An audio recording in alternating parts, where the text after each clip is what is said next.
Hi, I'm Susan Frew, and you're listening to A Shark's Perspective. You'll have to listen to the show. It's going to be amazing.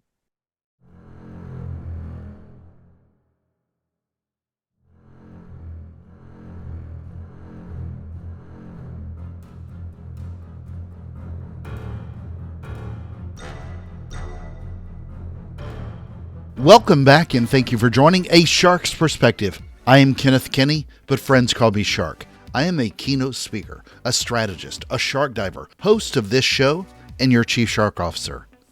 What do candidates want today in a job? Regardless of industry or size or company, people want to connect on a personal level more so than ever before. This can be a real challenge for companies who don't see this an advantage and take advantage of it. And this can be a really tough thing to convey, especially when you're trying to bring more people to an entire industry like skilled trade jobs. Then looking ahead, what does it take to recruit for a new generation? Susan Frew is a professional speaker, the author of Compete on Awesome, Not on Price, and the CEO of Sunshine Home Services. And on this episode, we will discuss telecom in the Caribbean to home services in Denver.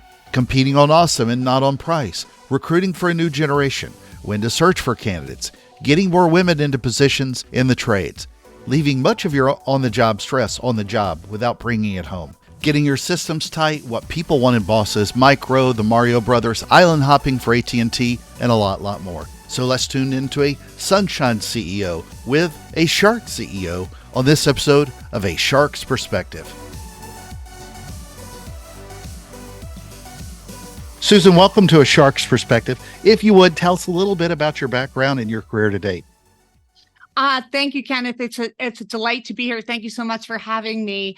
Well, my background is actually in telecom and in sales. I left my career as an international GM with AT&T Wireless. I worked my way up from a sales rep in New York City, and I ended up in the Caribbean for 2 years. And weirdly, when I came back, I bought a business coaching franchise.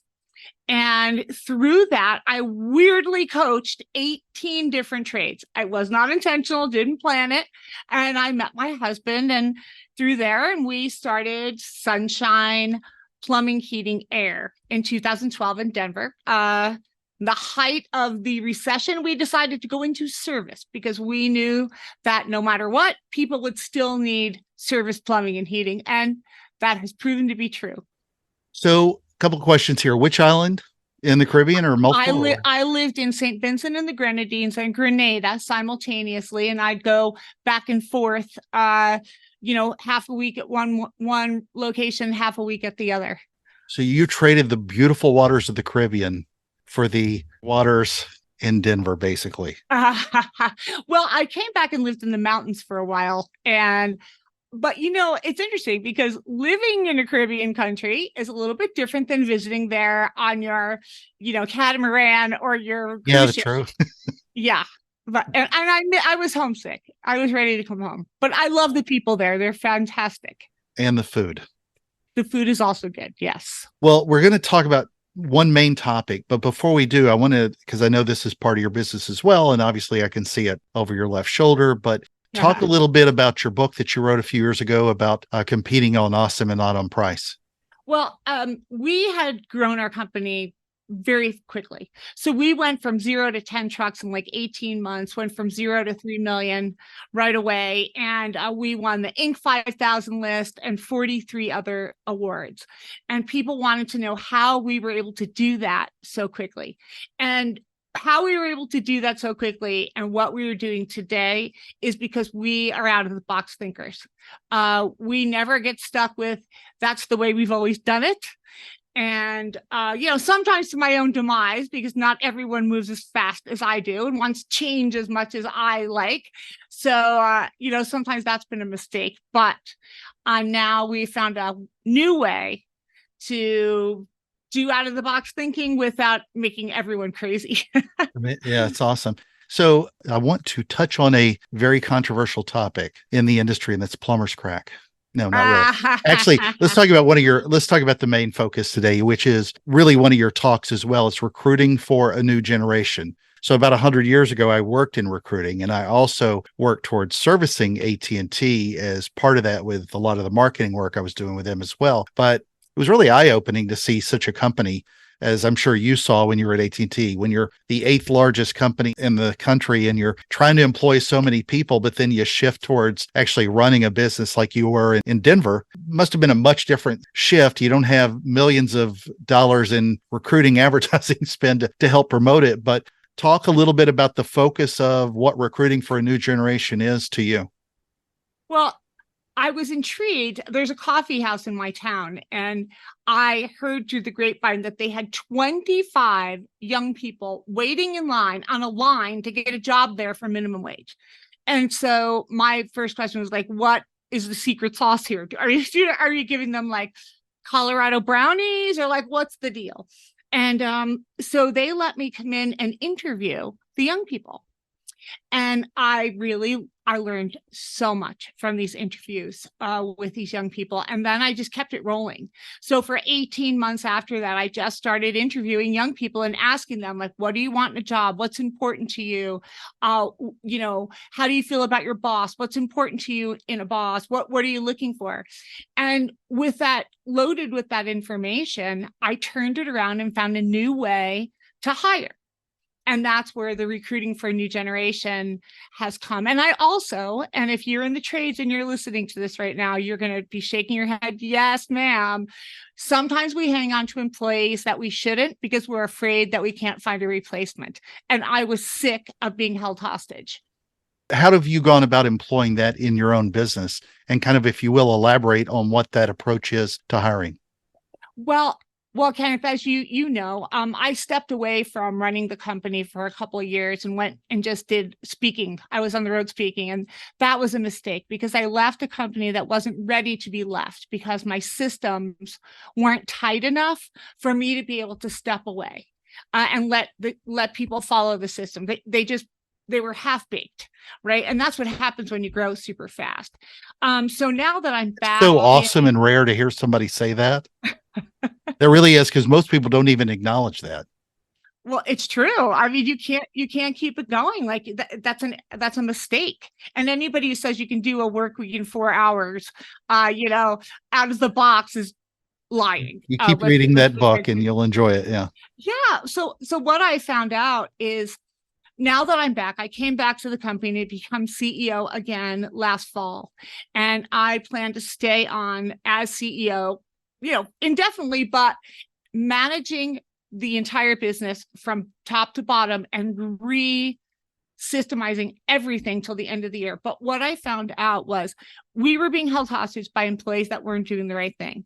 They weren't hitting their numbers. They weren't being accountable to any process. They were showing up when they felt like it. It was just all lackadaisical. And that was not helping us make our numbers. And the business was struggling. So how I found out a way to hire is based on all those interviews. I started doing a reverse lookup, where you go on some of the job boards and you are looking for candidates. And here's the key. You need to be looking either Sunday night or Monday morning, and you only search people who have adjusted their resume in the last 3 days, because those people had a crummy week at work last week. They didn't get the paycheck they wanted, and they are ripe. Those are your hot leads, and those are the people you want to talk to and get them into your business Monday or Tuesday at the latest. And have you employed that at your place now and seen success in hiring that way?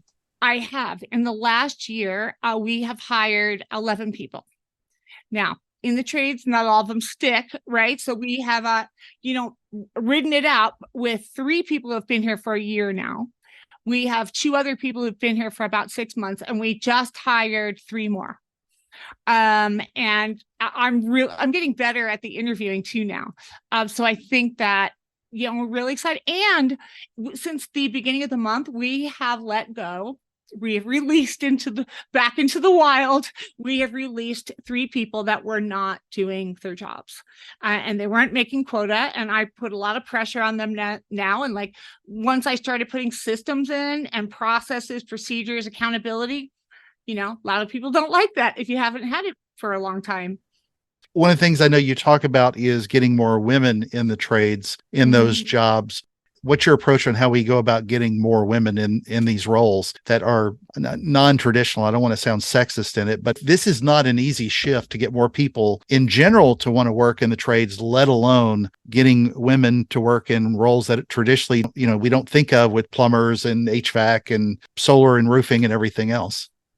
Well, here's the thing, though. How many women are in our armed forces and police officers and EMTs and firefighters, right? Those jobs are far more dangerous than plumbing, HVAC, electrical, pest, like so many different vocations. But what I found out is that these young women were not even being exposed to the options that the trades were there for them, right? And nobody was telling them. So there's a big initiative nationwide for scholarships and for education. And hats off to an organization, a trade school called Universal Technical Institute. If that sounds familiar, they do all the NASCAR racing training for all the diesel mechanics and diesel mechanics, and they're all over the country. But I've had the pleasure of working with them this past year, where they bring in women, young girls, 150 at a time, and tell them all about their opportunities in non-traditional roles. And then they tour them on the school, and like the girls are like, "This is so cool! I would never have thought of this." And then we bring technicians, women technicians, in the room and speak to them, and it's fantastic. What are the results you've sort of seen? Maybe not even in your own company, but these women, once they find jobs, do they tend to stick? They are amazing. In the plumbing side, we have only had one female plumber, and she was the bomb. And she decided she just didn't like our kind of plumbing. We do service plumbing. She just didn't like, but we're still in touch with her. She's amazing. Customers loved her. She just had a different way of communicating. It was phenomenal. But I'm starting to see a lot more women going into electrical, right? Out of some of the blue collar trades. Now that one is like considered the cleaner one, but of course you could, electrocute yourself. There's that. But and we're seeing a lot more women going into the mechanic side, and plumbing and heating, we're just plugging along. And there's so many scholarships out there. You can totally get a free ride. And just think about it, Kenneth. You don't take your job home with you when you're a plumber. You're done. You put your tools in the truck and you're done. You do not need to be sitting there with your laptop on your lap all night. That's a great point. I never really thought about not taking home any stress from a plumbing or electrical job. But I do find it interesting, though, how you would employ this if you could kind of go back a few years, what you've learned today from running this business or from seeing the kids you interviewed at the coffee shop. How would you go about and employ that knowledge at a big company like in AT&T? Not necessarily AT&T, but everybody's having a problem right now trying to figure out a way, despite some of the things in the economy, to fill jobs. Well, this is the big aha that I found. Back in the day, when I started working for AT&T Wireless in New York City, I wanted to work for AT&T. I was so excited to work for a big company. Now, that's not the way it is. They want to work for Kenneth. They want to work for Susan. This new generation, and even, not even young people. People want a personal connection. And it's my belief that a lot of this happened during the pandemic because we blended our lives. We blended our work and our personal lives. I now know what kind of cat you have. I've seen your son and daughter. I know that your mother-in-law is really loud. We know all these things about each other personally that we never knew before. And that's in the workplace now. People want a personal connection with the person that they're going to work with. They want to be able to respect you, admire you, like you. They are going to social snoop you as well. So be prepared. If your social profile, looks hateful, or, you do something that's offensive to a lot of people, be wary, because that is going to affect your ability to hire. And what I have myself doing, and a lot of people who see my talks and they follow my system, I have people make a recruiting video. And I don't want it to be fancy. It needs to be real. It needs to be raw. Like you and I are sitting here talking right now. I would make a video and I would tell you about the job I was looking for, what kind of candidate, who I am, what we're all about, so that the candidates can see you and see if they connect. And I get responses back when I do these outreaches, and they're like, "You seem like a really nice person to work for. Like, I want to come and meet you." And that's the kind of response, because they want to connect on a more personal, heart-centered level than ever before. Well, I'm not going to talk about just your company, but with other companies that you work with and consult with, Yeah. from what you see in the marketplace, if you will. And I agree with what you just said, because with the majority of businesses, I think that's one of the ways, especially that SMBs have the opportunity that an AT&T, for example, with a gazillion employees does not. So they Mhm. can identify a lot more with, especially the owner of a small business, Yeah. more than just a low level manager underneath 15 other rungs of managers until you Yeah. get to the top. But with the issue so much, especially in the trades where people come and go, how do you sort of bridge a longer term work together? I mean, they identify with you, they come with you, but as we know in that industry, they don't always stick. Well, here's what I learned. And I'm going to take full responsibility for this. In our company, I believe we lost a lot of technicians and really good people, because our systems weren't tight. In bigger companies, you have like this big systems machine, right? And everything's documented, video, blah, blah, blah, blah. This is how we do it, right? And like McDonald's, right? We might never say McDonald's has the best burger, but it's the same burger every single time. And I think that we've had inconsistent service. We've had inconsistent employee experience, because people might ask 3 people and get a different answer, right? Because it's never been documented. So I really have been taking this last year and documenting everything using 6 different kinds of AI and all different programs, and making this a company that it's going to be easy for you to be an employee. It's not going to be give you a hard time to do that. I think that's important. And also getting back to the big companies too, where I said, connection point between you and I. If you work for a big company and you're the HR director, you want to get the department head who is hiring to make that video for you, and make the video for his department and talk all about what it, or he or she, who they are, what their department's all about, what it's like to work there, what they all like to do, something personal. And that's something else too. When I'm doing these outreaches, I always mention something personal on a person's resume. Oh, I see you were in scouting. Oh, I see that you like to sail. Whatever that is, like, acknowledge it and understand, and really read their dang resume, for heaven's sakes, if you're trying to hire them. Yeah, I think that's fantastic. So you're speaking about this a lot. You did a TED talk on it. There are other people that speak about this. I got to think of Mike Rowe leading the conversation on Yeah. getting more people into the trades. What is it going to take to make this shift in your eyes to get more people into this line of business? Well, I think that technology is going to be the bridge, right? Because we know that young people coming into the workforce, young people in our families, love technology. And the trades are demonstrating that we are bridging that gap. We are using AI, we are using technology, we're using pro presses, we're using all of this cool stuff that's going to make us more efficient.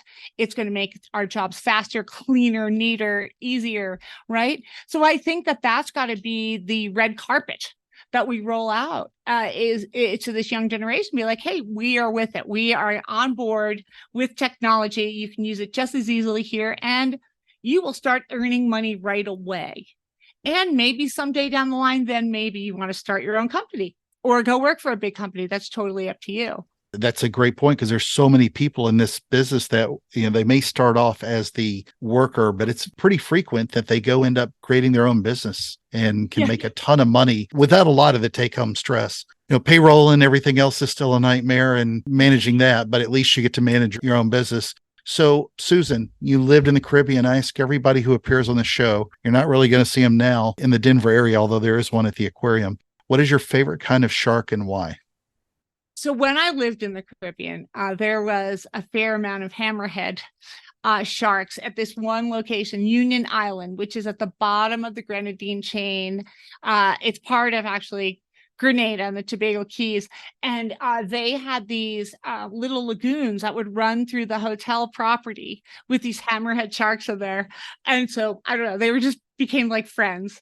And they also don't look dangerous. They don't look very dangerous to me, which I'm sure they probably are, but they look kind of just like they're hanging out. Well, Susan, it's that special time of the show. Are you ready for the 5 most interesting and important questions that you're going to be asked today? All right, do it. All right. If you had a choice of islands to go to, and I'm not going to pick on the ones that you lived in, the Bahamas or the Caymans, because you island hopped a lot, setting all this up for roaming service with AT&T. I've been to 37 countries. I would say Bahamas. It's so easy to get to. Yes. The water looks good, and they actually protect sharks there, what I like better anyway. All right. Number 2. I actually pulled this from one of your keynote descriptions, and I thought this was such a good question. Tools or mindset? Mindset. It's a tough question to ask. Mm-hmm. All right. Number 3, Mario or Luigi? The 2 most famous plumbers of all time. I actually was Googling plumbers, which included Mr. Crapper, which was a real one, but Mario and Luigi were probably the 2 most famous I can find. Mario. Okay. Number 4, plumbing or HVAC? Plumbing. Why so?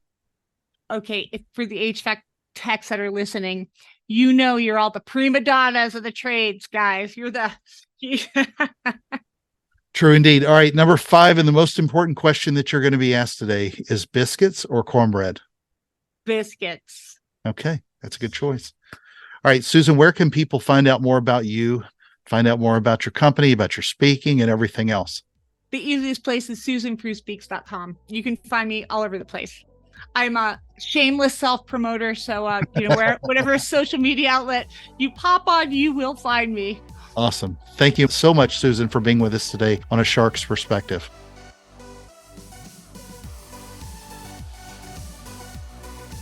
So there was my conversation with Susan Frew, a professional speaker, the author of Compete on Awesome, Not on Price, and the CEO of Sunshine Home Services. Let's take a look at 3 key takeaways from my conversation with her. First, I adore her comment on getting your systems tight. For most companies I've worked with, even the Fortune 200, systems very often get overlooked. They look tight with processes, but just go ask their customers how perfect they really were and still not are today. Very often your advantage has nothing to do with marketing or positioning. Very often it's whether you can deliver like a boss, and customers will remember. So whether it's a need for more leads, more social media, more advertising, or whatever, tighten your systems before pouring good money into bad operations. Second, great point on getting more women into the trades, as she calls them. There's so many women that serve in the armed forces, as cops, EMTs, firefighters, etc., but they're not hearing, seeing, or feeling like it's a good job for them to be an electrician, plumber, welder, carpenter, etc. The money is generally much, much better, so at least consider it. We need more people, men and women, in society who can do, fix, and build. We're going to eventually need a whole new generation to take over those HGTV jobs too. So there you go. Third, love her whole conversation about how to recruit for a new generation. Quite simply, we all want a personal connection with someone that we're going to work for or with at a job. Younger people especially tend to join a company because of a boss, but what do you do when the boss leaves? For bigger companies, it can be tough to build that kind of personal rapport when there are thousands and thousands of employees. For smaller companies, though, it's a real advantage if you know how to take advantage of it. And also, make sure to grab her tip on timely recruiting employees who have just adjusted their resumes. Got a question? Send me an email to kenneth@asharksperspective.com. Thank you again for the privilege of your time, and I am so thankful to everyone who listens. Take care of your people and your employees, and please join us on the next episode of A Shark's Perspective.